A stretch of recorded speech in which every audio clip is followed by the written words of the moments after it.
footage and snaps of some of the stuff that we did in Anaheim. So yes, after much planning, the long discussed and anticipated trip to Disneyland Anaheim finally happened last weekend. Yeah, and it would have been commensurate with the finishing of Star Trek Chimera, but we have not finished it yet. Yes. So we decided to go to Disneyland anyway and just finish it after we get back.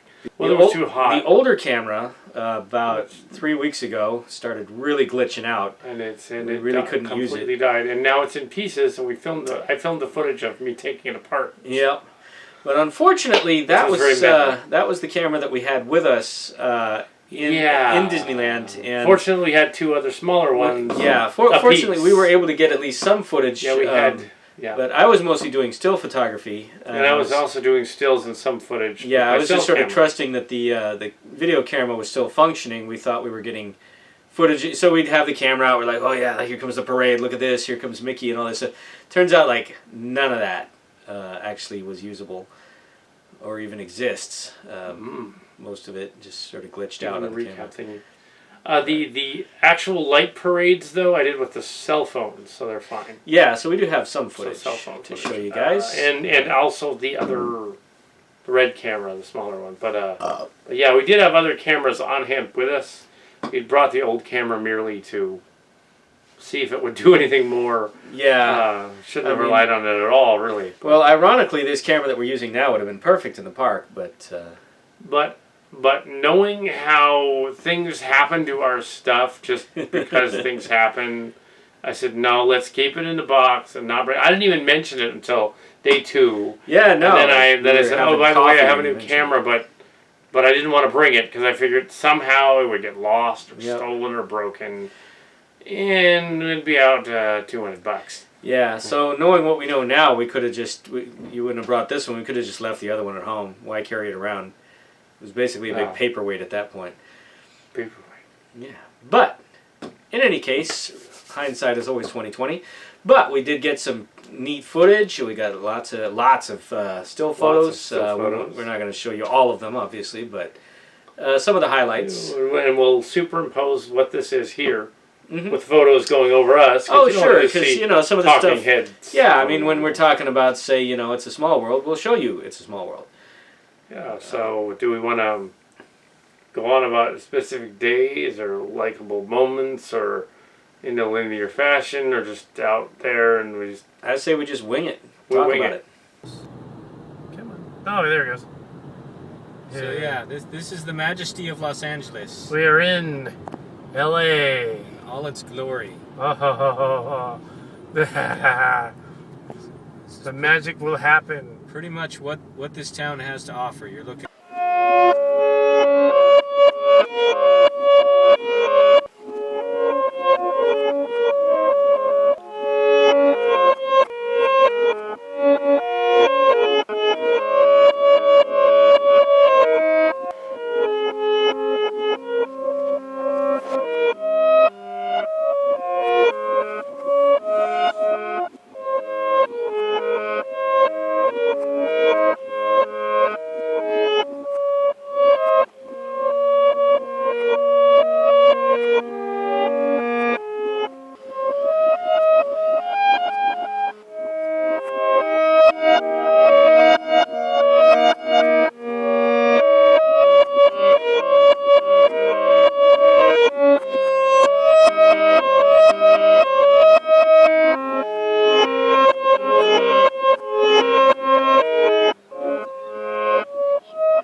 all about. After that, the Imagination. Phantasmic. Phantasmic is one of the last ones there.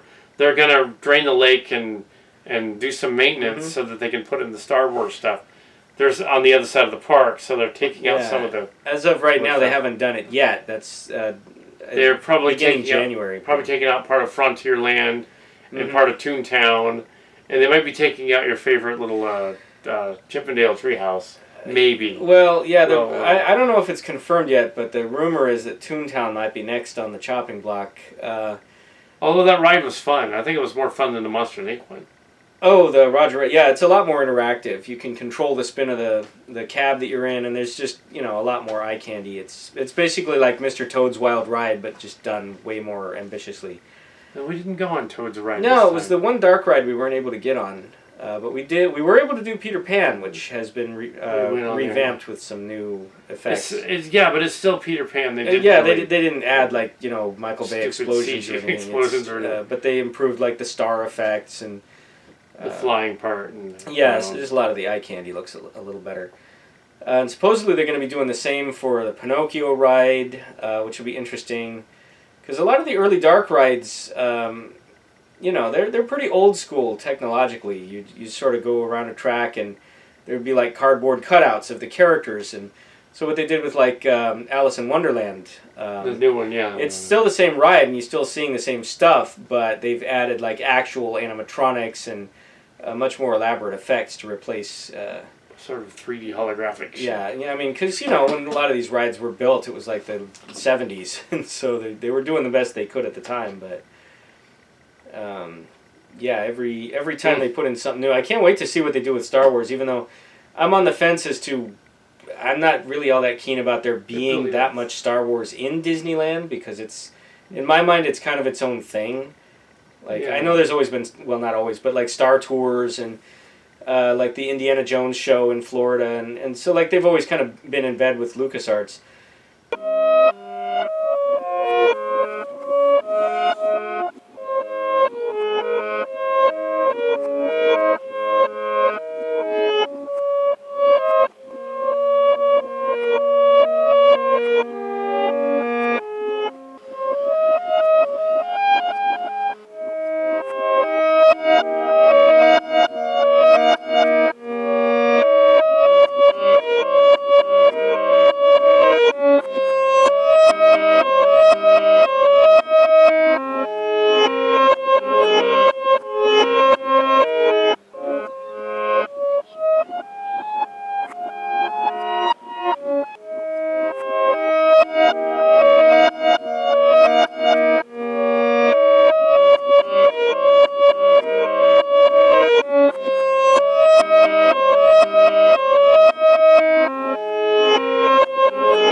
Would be a different place probably if they would have made that movie. Well, anyway, so is there any other Disney stuff? It was the 60th anniversary. It was. You got lots of pins. Yes. Probably some of them are worth something. Possibly. And a Chippendale's Christmas diorama thingy. Oh yeah, I'm a Chippendale aficionado. They're among my favorite Disney characters. They're the two little rodents, not the male nightclub. Although they made that joke on House of Mouse. They did do that joke on House of Mouse. That's episode. That was funny. But yeah, they were actually created in the 40s. Jack Hanna, I think, was the director who came up with them. And originally they were not distinct from each other, and they looked a lot more like actual rodents. And then over time, they added the big red nose to Dale and gave him buck teeth and decided he would be the sort of more dopey of the two. So by the time you get to Rescue Rangers, they're very distinct. You've got Chip as kind of like the you know, They don't the work clever, smart, a little bit bossy, domineering one, and he dresses like Indiana Jones. And Dale is the kind of dopey, fun-loving one, and he dresses like Magnum P.I. And that's the joke. Yeah. That was kind of the joke. You can't find that shirt anywhere in the park. Shout out to Disney. If you will make a Dale shirt from Rescue Rangers, we will buy them. Yellow or the red pattern with the yellow starbursts on it, I'll buy it. I don't care if you're charging $100 for it. I'll buy it from you. Okay, so please make at least one and let me have it. Yes. You've been in the 33. They should just give you one for being in the 33. Yeah, you should just get an honorary Dale shirt just for being a Disney fan at some point.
Magic Kingdom is one park. There's also Animal Kingdom. There's Hollywood Studios, which used to be MGM Hollywood Studios, and they lost their contract with MGM.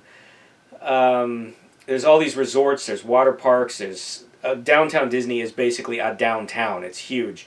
So if you're going to do Disney World, yes, then you need a minimum of 10 days if you're really going to try and do justice to everything. And even then, you won't see everything. So comparatively, what we did in Anaheim was a much more concentrated burst of activity, and we just tried to cram in as much rides and everything as we could. And I think we mostly succeeded. Ride. Yes. The teacup. And I did not barf on it. Probably both of us would have if it would have gone on another minute or so, but... Nah, I didn't get motion sick. Oh, I do.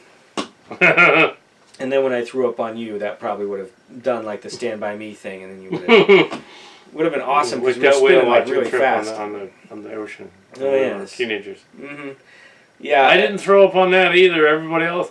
You know, what's funny about that old whale watching trip is it's like they almost made themselves do it because... Like, some of the other kids are up there in the front of the boat going, "Ooh, we're awesome sailors." I said, well, if you do that, you're going to get sick. No, we're not. Yeah. Actually, I was one of the first to really do it. And then they did. Because I get really motion sick. I just always have. It's an inner ear thing or something. So I horked over the side directly into the chop from the engine. And I caused another kid to I made a comment about how it tasted an awful lot like those M&Ms I had just had. And that caused one of the kids below deck to just like, oh god, and then just sort of chain reacted from there. But yeah, you for whatever reason don't get motion sick. No, I be a salty sea swabber. That's well, that's a blessing because when you are motion sick, there is nothing worse. It's worse than the flu. I be a salty sea. Yarr. But I be playing the Eon, the space pirate. No, ironically, you play the pirate sea guy that probably wouldn't be so much. Yeah, so let's see. But yeah, we did do the teacup ride. Interesting trivia. We weren't able to get onto it, but the urban legend is that the purple teacup is the fastest. It isn't really. They're all the same. But that's why you will see people like, you know, when they open the queue and like everybody rushes in, there's always somebody fighting to get to the purple teacup. Just so they can say that.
I think I still like It's a Small World ride better. Something about that that ride ever since the very beginning of seeing that ride goes back to the a long way. It's iconic. So would it be like mermaid ride as well was fun. So it'd be like nostalgia and all, but what's interesting too is like this time around, this time of the year, they do up It's a Small World to be Christmas themed. Yes, and it was Christmas themed, which was interesting seeing some of those countries that clearly don't have Christmas doing Christmas. It's a little weird. Christmas in Lawrence of Arabia.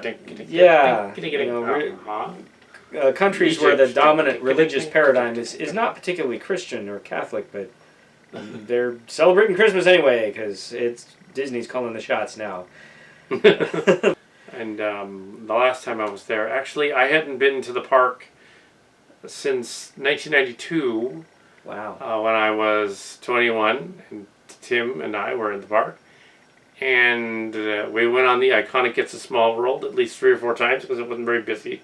It was April before Easter and it just wasn't busy. So we went a bunch of times. And yeah, it broke, if and there's it stopped. no line, they'll just let you go. And it stopped working. It broke down in the middle of the ride and they had to walk us off the ride to the back exit. It's actually not that uncommon of an occurrence.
Well, yeah, the only thing I can think, like, for if they were going to do a movie tie-in, I know Zootopia is coming out next year, and I guess they could do something in Critter Country with that, but I don't know if they're going to.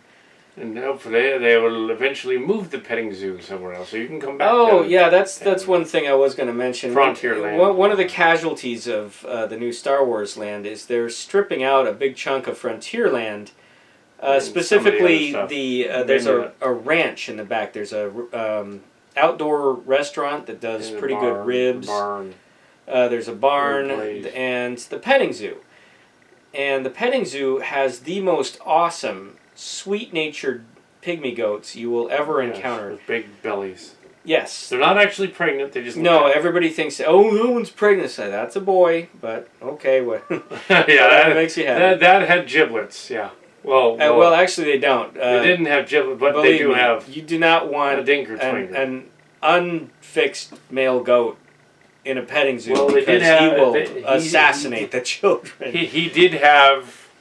no giblets, but he did have the other He was parts. A boy goat. But yeah, they have these, a good half dozen of these adorable goats, and they're just the nicest. Posing sheep. They posed for you. Oh yeah, the sheep. They would be like. Yeah, they totally. It's like they knew the camera was like looking just right at the camera and actually had that like sort of little sheepy smile.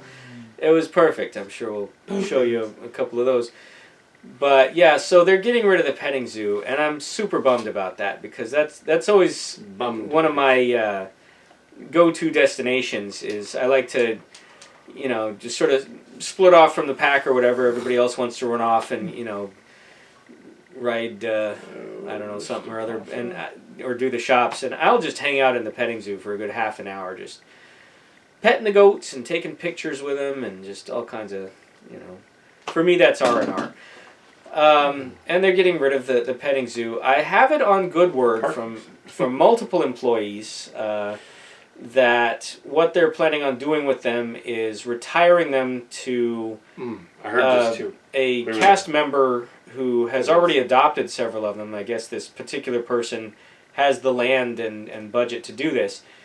But they will be adopted by a cast member and reunited with certain of the other goats that are already retired. Unless they're just telling all the kiddies that. If we're going to be cynical, we could say, but you know what? These are beloved goats. It's not just the tourists that like them. The employees are really, they're pets. They have, cute little name. They're named after, like, characters from the movies. There's Lock, Shock, and Barrel are in there.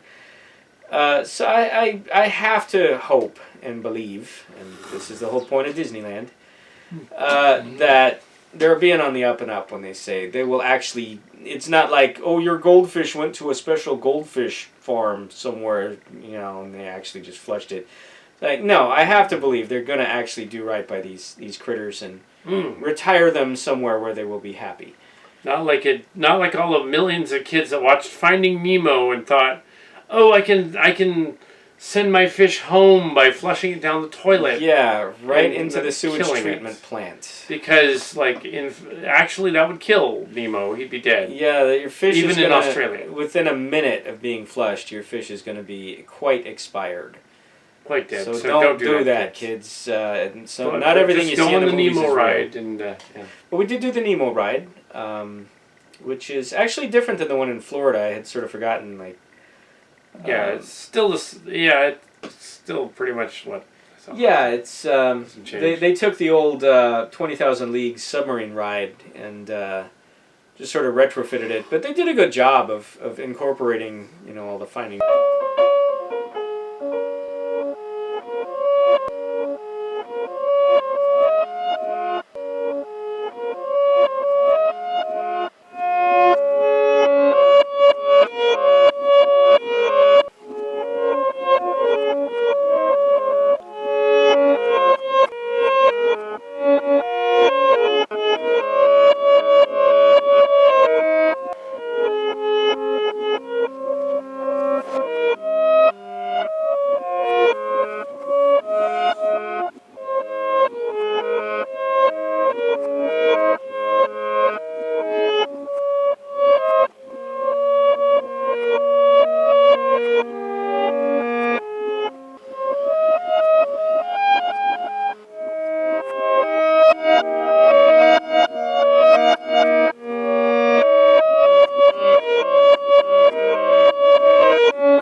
as it happens, I don't know. I mean, the thing is, like, I grew up with the Peanuts comic strips.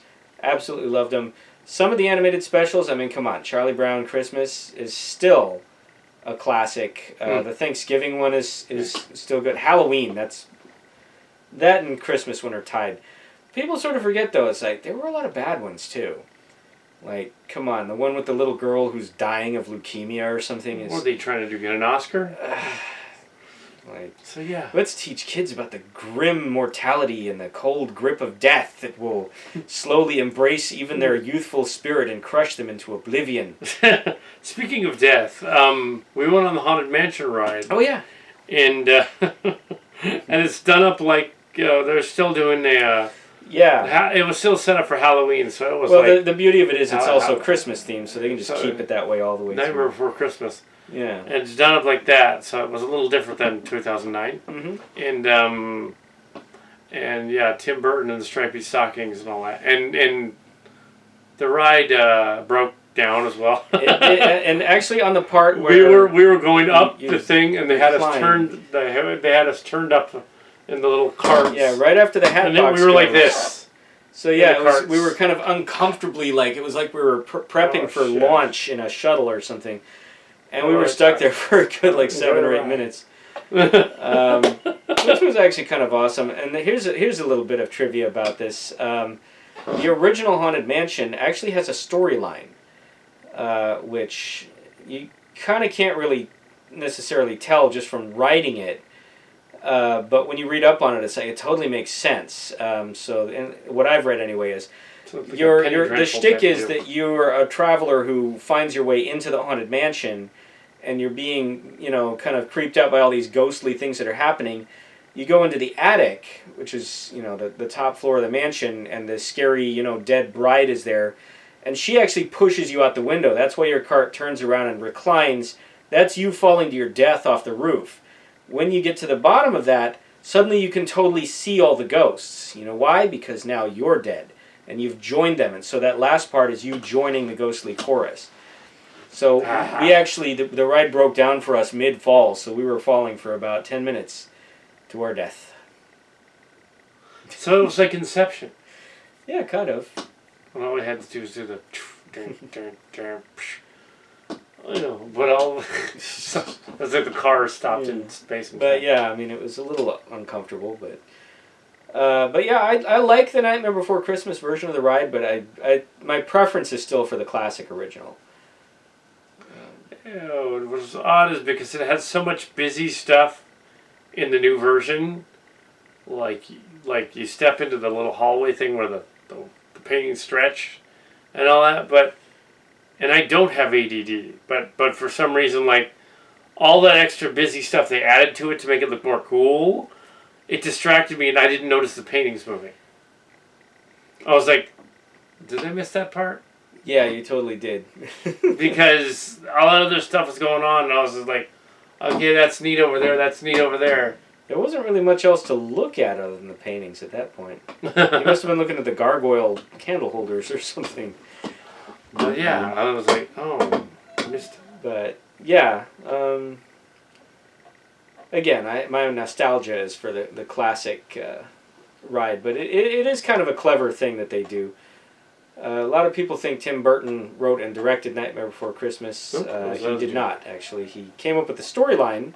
I mean, he's listed on produced it, producer. and it's called Tim Burton's Nightmare Before Christmas. But I think a lot of the credit for that movie being as good as it is goes to Henry Selick, who was the actual director. Who also went on to direct Coraline. Coraline, and another fantastic movie. James and the Giant Peach, which is a really oddball animated movie.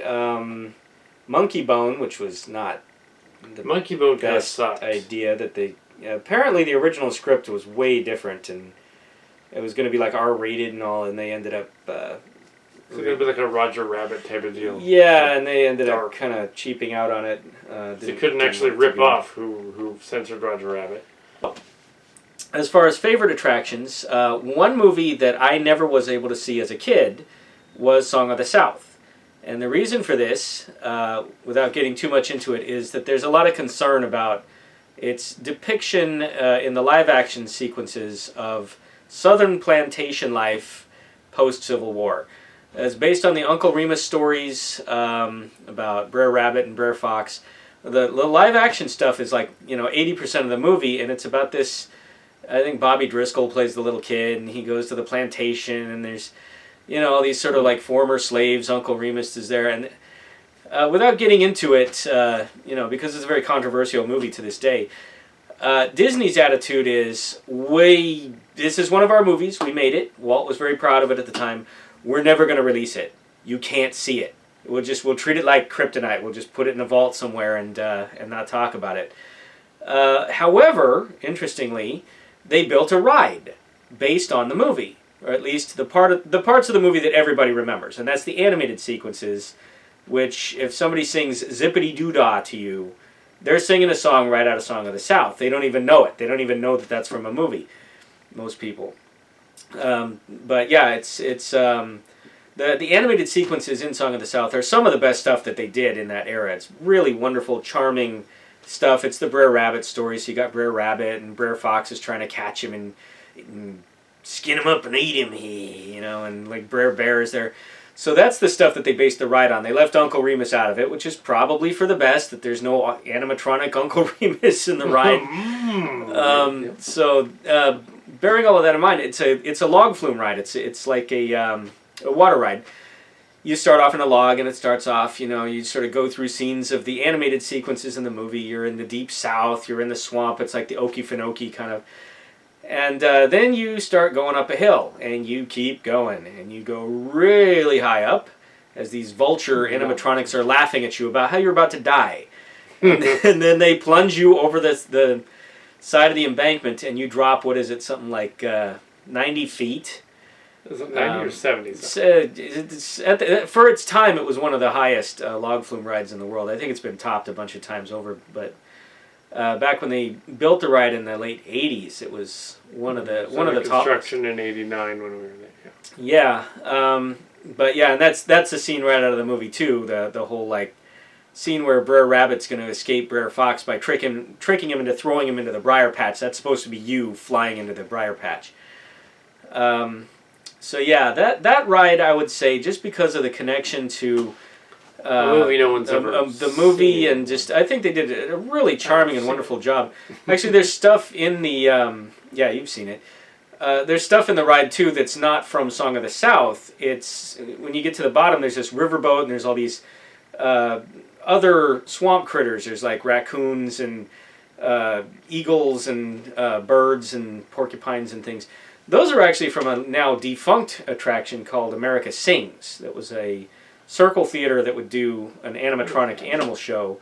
And they stripped all of that out years ago, but they saved the animatronics and just put them in Splash Mountain. So that's another reason why I love the ride. Is it's a chance to see these sort of remnants of America Sings, which you just can't see anymore because it's gone.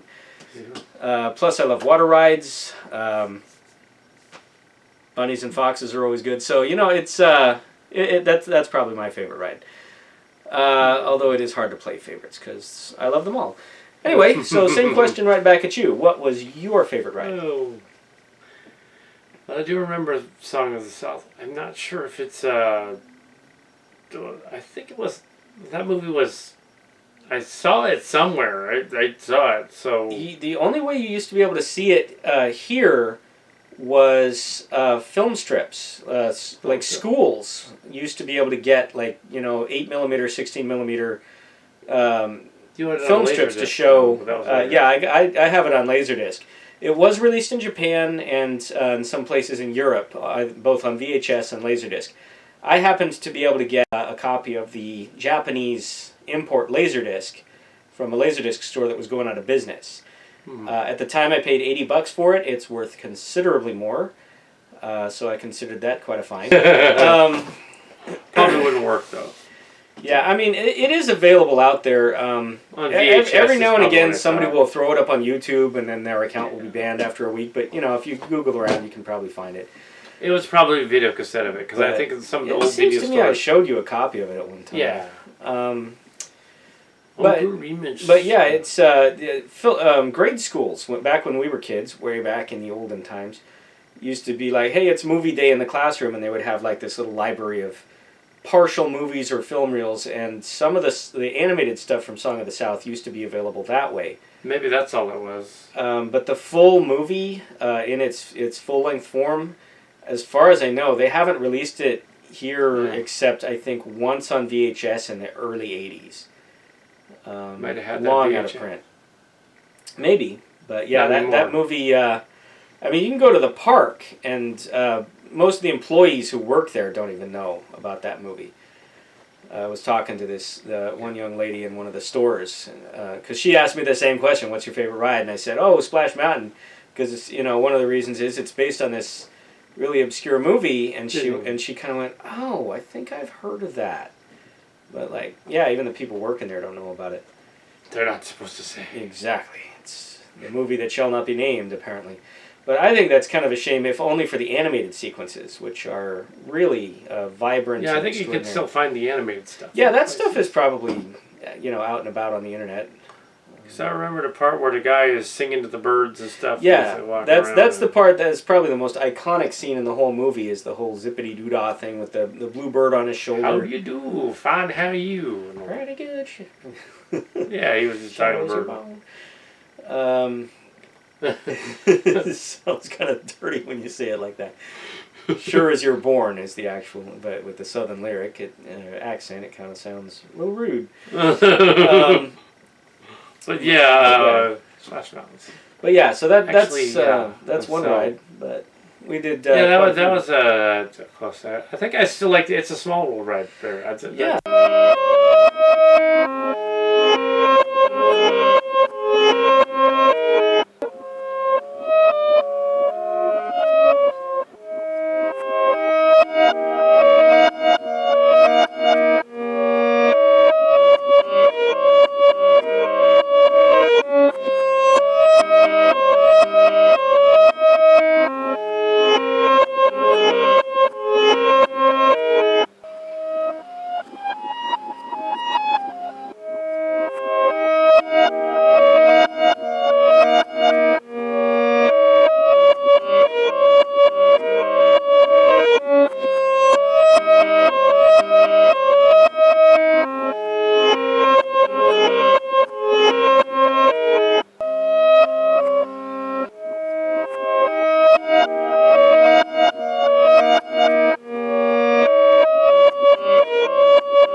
But we also broke Pirates of the Caribbean. Yes. Yeah, we were on Pirates. Yes, and we were going through it, and you can tell about the parrot on Pirates. Oh yeah, well, yeah, basically just for whatever reason, we'd pretty much done the whole ride, and then towards the end of it, that last roundabout in front of there's like a little diorama, and there's a robotic parrot yakking away at you. And we just came to a dead stop there, and we were stuck there for almost 10 minutes. So I busted out the camera, and I thought, okay, well, the parrot is actually yakking away at different stuff. So I'm just going to go ahead and record him and just hear all the stuff he said. I think he goes on for about a minute and a half with completely different stuff. So I was able to get footage of that, which we'll probably cut to some of that right about now. But yeah, that was cool. Nothing broke so badly that we had to be escorted off of a ride. It actually happened in Test Track in Florida one time when I was there. You've been to Florida a few times. I've never been there. Yeah, I want to say I've been to Disney World 4 times now.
would be interesting. What are we gonna call it? The first Starfighter? the other last, the next to last Starfighter, the penultimate fighter. And then there's Wreck-It Ralph. Oh yeah, which has that song. Yeah, the electrical parades and things. We could discuss. Oh yeah, yes. The awesome blooper that happened during. Well, it wasn't like as amazing as they redid the Main Street Electrical Parade. Mm-hmm. We saw the last one in 2009. Apparently, they didn't do them after that. They had brought back the classic parade a couple of times just for pure nostalgia, but they've since retired it. And then they started this new one, which has some elements from it in honor of it and stuff. But it's kind of the same technology, just done up a lot more elaborate. A lot more LEDs. And a lot more moving parts. So, like, Mickey's on a float it's got Mickey, the Beauty and the Beast, sort of lights, Mermaid, but they're like these rotating, cars. Sort of spinny gears and things. And Monsters Inc. Yeah, and there's Monsters Inc. But yeah, the Cars one, you can talk about that. Yeah, well, first we had the Monsters Inc. one where they were showing the doors, except we didn't notice this as a blooper until I watched the other thing just recently. Somebody else had recorded it. Apparently there were a lot of malfunctions. We noticed the Cars malfunction, but not the doors one. Well, actually, I noticed it, but you wouldn't have because you'd never seen the parade before. I'd never seen You just probably were thinking, boy, this is an underwhelming float. And then the Cars one was too. The Monsters Inc. doors one comes by, and the doors are just lit around the outside. Yeah, I guess about two of them. Not the middle. Like some of them were glitching, so they look like big iPods, and I'm like, that's weird. They have these iPhone thing going by. What the I honestly didn't notice that one, but iPhones going by. But apparently there was supposed to be something on those screens going, and they weren't. And then when the Cars giant Mack truck, I guess is the name of the truck, he goes by, Mack truck goes by, and the trailer is supposed to be lit up inside. Yeah, it's filled with this 3D effect of all these hanging chains of lights. Thing like where Lightning McQueen keeps all the bodies. And they're going by and the truck's supposed to be lit up inside. Only there's like 2 or 3 lights flashing here and there. Yeah, just the very outer border ones were going. And some were going on the inside, but not much. The center of the truck, you could barely see there were lights in there, but they were all completely dead. It was like... And so this truck goes by, and yeah, the kids are like, yay, it's one of the Cars characters. But, you're missing the entire component of all the eye candy. It's basically like just... the actor. Yeah, it's just a truck goes by with a face on it, and it's like, oh, that was kind of bad, but... I guess, it's not like they could hold the parade while they figured out which fuse had blown in the truck, so they just ran it anyway. The truck float, yeah. It's funny. And when they had they were still doing the Alice of the...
It's a Small World. Oh, and the Cars ride is excellent. Oh yeah, no, that's a new one. That's the newest and thrill ride. And I was filming on that, and I used my little pocket camera on there.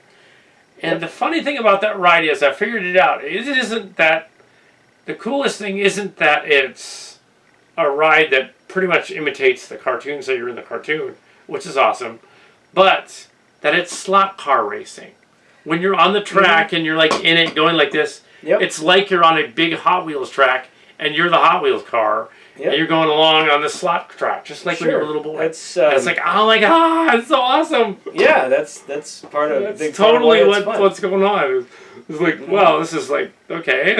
Yeah, it's actually it's crossed with Techron cars, basically. Yeah, it's a modified version of technology they developed in Florida at Epcot for a ride called Test Track, which is very much like that, except without the whole Pixar movie Cars tie-in. But it's the same idea. You know? Test Track.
Yeah, and there was the Little Mermaid ride. Yeah, there was a that was a new one to me. I hadn't been on that one before. Oh yeah, I don't because think it that was hadn't been there built yet. Yeah, that's only been there for about maybe 5 years.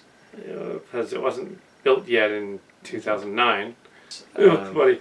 And then the Mermaid ride broke down, and we were on the we were right at Ursula. right at Ursula, and she's like, "Oh." And so she was like singing, but then every time they would cut in the audio from the voisover saying, "Please remain in your clam shows," like her audio would just cut out, and so you know there's like really cartoonishly realistic Ursula just kind of going,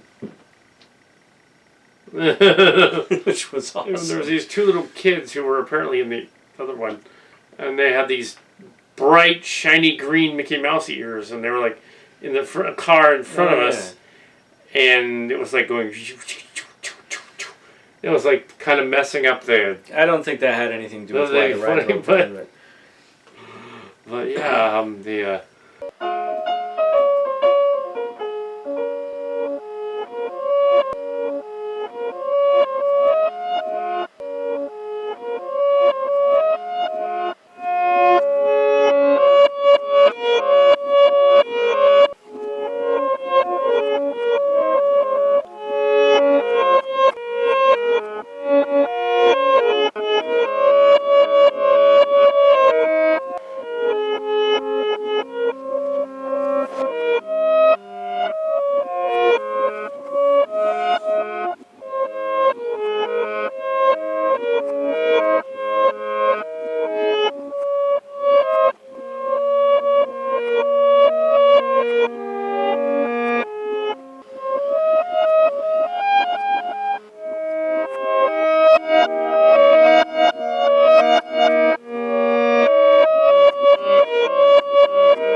Probably. And we got to see a special sneak preview in the Bug Theater of The Good Dinosaur.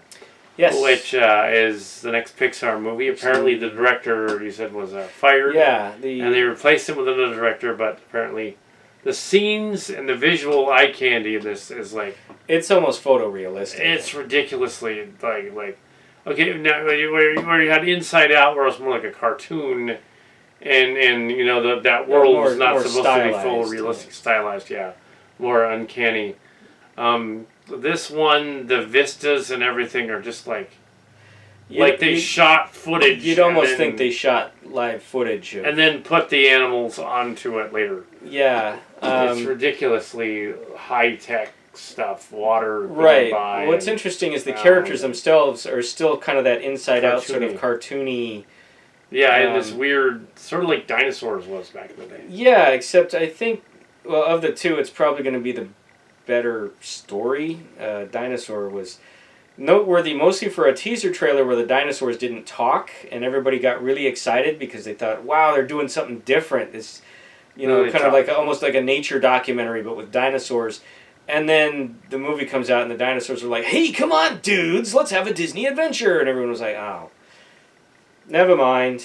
But this new one does have talking dinosaurs, but they're different. It's actually the second Pixar movie to be released this year, I believe. Inside Out was this summer, wasn't it? Yeah. But the thing is, A Good Dinosaur was actually... Inside Out was really good. It's not going to get the Oscar, but it should. Animated feature. It might. Maybe. It won't get for Best Picture, but it'll probably sweep animation. But Good Dinosaur was actually a troubled production, where the director was encouraged to move sideways out of the way while they brought in another guy to... I guess they didn't like the direction he was pushing the story or something. And you would think this is a red flag because this is the same thing that happened to Brave, where it was this... Which is an okay movie. But. Yeah, but supposedly the original version of it was kind of different. The original director was this woman who was trying to tell this kind of personal story that was like a metaphor for her relationship with her daughter, and they decided about midway through production that they didn't like that anymore, so they kind of booted her sideways and brought in somebody to sort of Disney it up a little, and that's why Brave is kind of a schizophrenic movie where it's like a bear. It's kind of like a mishmash of Brother Bear and like I don't know, just sort of your standard rebellious. Mother Bear actually. Mother Bear. Yeah, that's right. But yeah, so Brave kind of didn't work all that well, and you can really feel like the corporate tinkering with that one. But on the other hand, you got to remember that Ratatouille, which I think is one of their best movies, was in the same boat. The original director was booted off of it, and they brought in Brad Bird like at the last minute to say... He normally doesn't do those kind of movies. Yeah, no. Well, he did Incredibles, and he knocked it out of the park on that. So they were like, all right, we've already sunk all this money into this rat movie. Could you please just fix this? And he was like, okay, but let me just rewrite the script my way. And they were like, okay, sure. And Ratatouille ended up being terrific. So just the fact that they, had to switch directors on Good Dinosaur doesn't mean it's necessarily not going to be a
tried that one yet, but some of their other teas are actually pretty good. Also, it says what it is, but if you go to Florida, their house brand champagne is really good. It's called Carousel Horse or something. It tasted kind of like black currant, is what it tasted like, but with rose hips. So yeah, it's a flavored black tea then. Mm.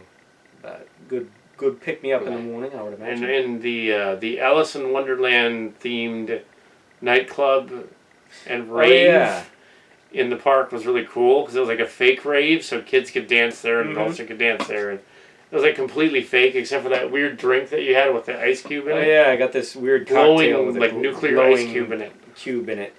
Actually, we'll probably be cutting to some footage of that because I filmed you totally spaz dancing. Spaz dancing. Yes. And the guards there, the employee people thought I was the one that was more drunk than him. Neither of us were actually drunk. I was just hyper. Because I had this lemonade thing that had so much sugar in it that it literally had a layer of sugar on top of it. And it was like raw sugar lemonade. And I was like, just launched into orbit like a 10-year-old on crack. I was like, somebody even asked you what you were drinking at that point. It was like actually lemonade, sugar. I told them. Like, no, it wasn't sugar. Yeah, it was just sugar. I was the one with the alcoholic beverage, and I was. That was one of those crazy blue zombies, wasn't it? Yeah, although, you know, little not very secret. When you buy an alcoholic beverage, and in California, Park, if you're 18 and older, it's not going to be strong.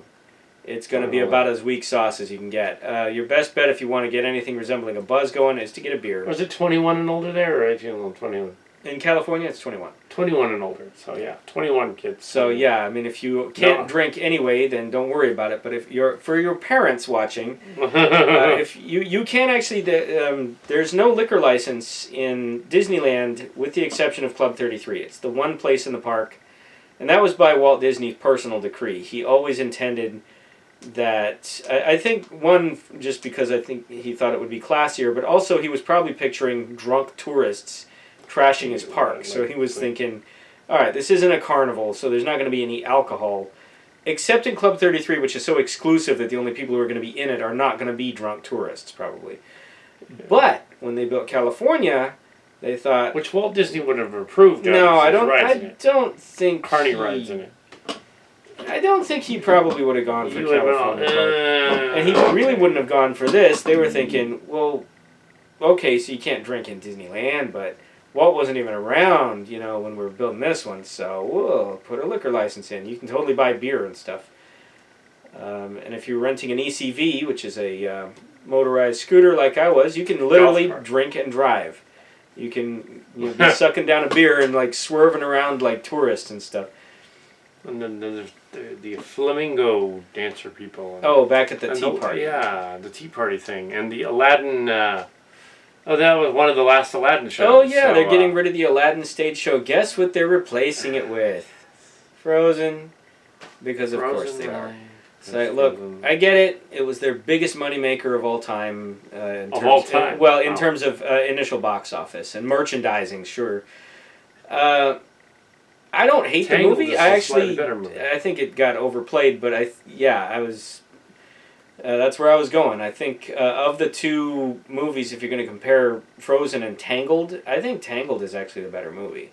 But it didn't have as much hype. There was hardly any Tangled stuff. It did not catch fire the way... Frozen had the sister dynamic thing, and I think the superpowered princess thing just really touched a nerve because people just lost their minds for that. And actually, remember in the park I said that I saw one of the princesses and I couldn't figure out what the princess was? Because she had blonde hair and a brown outfit and thing, and you were all like, I don't know who that is. Tangled.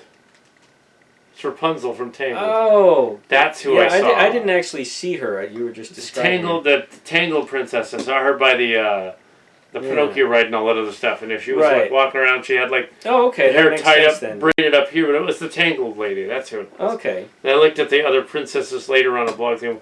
Oh, that's... I should have known who that was. Yeah. Rapunzel. I should have known that. We also almost got plowed over by Tiana. She was zooming Tiana, past us because she had this giant hoop barrel dress that she was Tiana, wearing, and that thing, man, you could clear a crowd with that thing just. It was like the one from the Frog Prince. Princess and the Frog. Princess and the Frog. Back in 2009, the park was done up for that movie. Because I'm sorry I missed that. The boat was done up like it, and they were all doing that thing, and it was everything. That's something. Everything was Princess and the Frog. They don't do that anymore. They don't do like movie. There should have been Inside Out stuff. There was nothing from Inside Out, even when that movie was still playing. There totally should have been. I would have bought action figures from that there. Yeah, I totally would have. I'm gonna be curious to see whether they ever do that kind of thing again. Yeah, totally. I would have posed next to joy and sadness. It would be funny. Together. Yeah. The same joke. Like, we all look half baked or something.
adventure.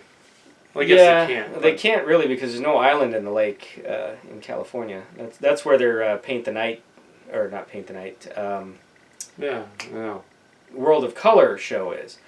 And they're not going to get rid of that because that's one of the big draws there.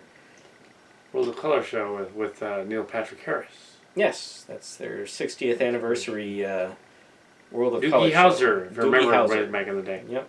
If you're as old as us, you remember that. Doogie Howser, MD, when she was like a doctor and he was like 16 or something. Yeah, that was... They made a big deal about the episode where he gets laid. That's all I really remember about that show. I remember watching it as a kid. They didn't actually show it, they just implied it. It's network TV, of course they're not going to show it. But, and ironically, he doesn't swim that way anyway. But, yeah, that was... I think it's a neat show. It's maybe not the best version of that show that they've ever done, the light show, but it's a nice shout out to sort of the whole history and legacy. And they sort of make the spray make the mix with holograms. Yeah, they use the spray from the fountains as a projector screen basically, again, they took sort of the technology from Fantasmic and did sort of a 2.0 to it, where they've added a whole lot more lasers and the lights themselves. They're able to like move the jets and project light into them to make them look like they're moving kind of in unnatural ways that like water wouldn't really be bending. It's really impressive stuff. Looks like a combination of the mist, hologrammatic technology, and holograms, and also fiber optic cables shooting up. Yeah. With lights on the end of them going. Oh, sure. Plus, like, humongous fireballs that just blast up, 50 and fireballs and pyrotechnics and stuff. And the biggest rounds of applause during the entire show, because they showed, like, little clips from just about every Disney movie. But, of course, they showed the entirety of the Frozen song, because there's no escape. But, the thing is, like, everybody's all kind of like, oh, God, not Frozen again. You know who still is absolutely in love with that movie and that song? Little girls. So, like, boys kind of have Cars and Pirates, the little girls have Frozen, and so when they played that song, all the little girls, "Way! Oh my God, yay!" So, I mean, they know what they're doing as far as pleasing the audience. But there was that, and the Star Wars, little clips from the teaser trailer, not the full trailer. And, so, like, when Han Solo does his, Chewie, we're home. Oh my God, the audience just went ballistic. It helps that movie's actually supposed to come out in, about 35 days? As of what we're filming tonight. So yeah, anticipation is high.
But that's just the thing. It's like just because something's really successful and a big hit, you know, it just seems I thought Aliens. like you're jumping the gun by like, you know, hey, let's rip out a big chunk of this iconic, you know, American classic, you know, part of our cultural landscape park and put in Star Wars, and it's like, well, you better hope the new movies are really all that, because imagine if they would have done this to tie into like the last 3 movies, and they like ripped out a big chunk of Disneyland, and now it's like, hey, you can go to the Gungan City and hang out with Jar Jar. Wouldn't that be the most popular attraction in Star Wars? It would have if it hadn't sucked.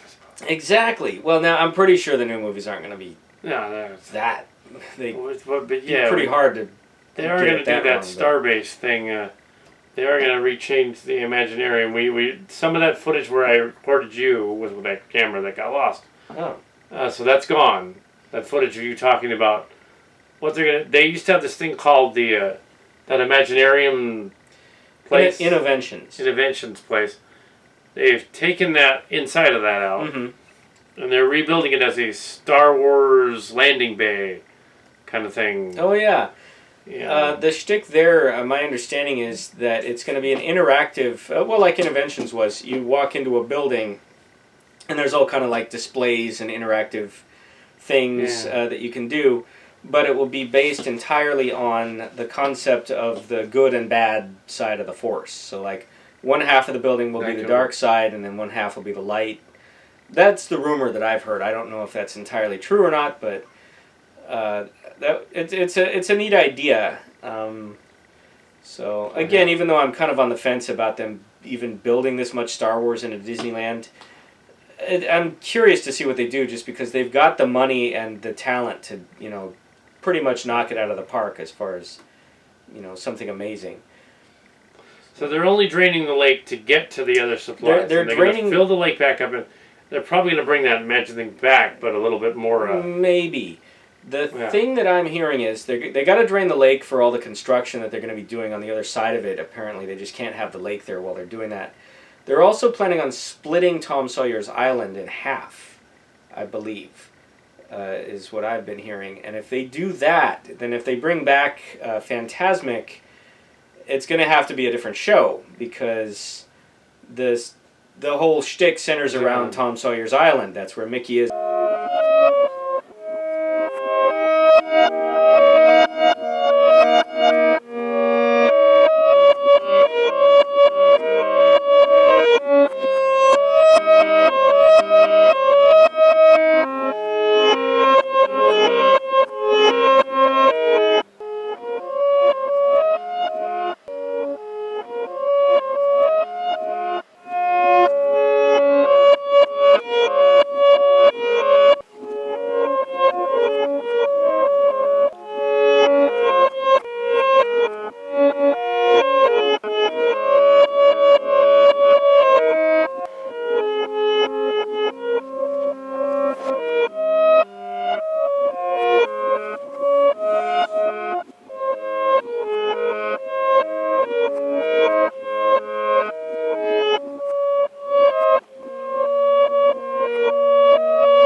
So they basically just took that idea and said, hey, cars, we've got a movie that's all about those.